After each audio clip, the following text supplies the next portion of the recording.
You ask Tiger to solve. This deals with linear equations with one unknown. The final result is k equals 7 over 3. Let's solve it step by step. Group all k terms on the left side of the equation. Subtract 7k from both sides. Group like terms. Simplify the arithmetic.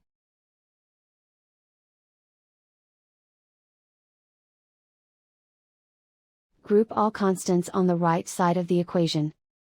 Add 7 to both sides. Simplify the arithmetic.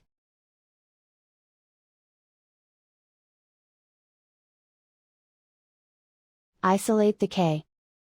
Divide both sides by 3. Simplify the fraction. And so the final result is k equals 7 over 3.